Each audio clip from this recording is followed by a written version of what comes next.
ভালোবাসি। আমার ভেতরে একটা বাচ্চা আছে, সব সময় থাকে। আমি মনে হচ্ছে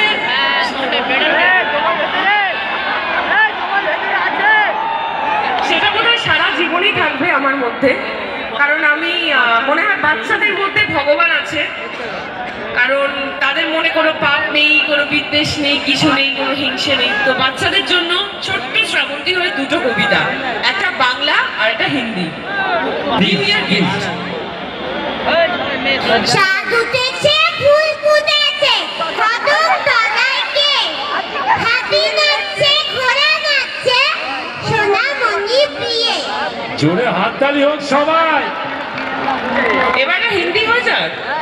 হোক হোক। मछली जल की रानी है, जीवन उसकी पानी है, हाथ लगाओ तो डर जाएगी, बाहर निकालो तो मर जाएगी। Thank you. Thank you so much Srabanti Chatterjee. আমি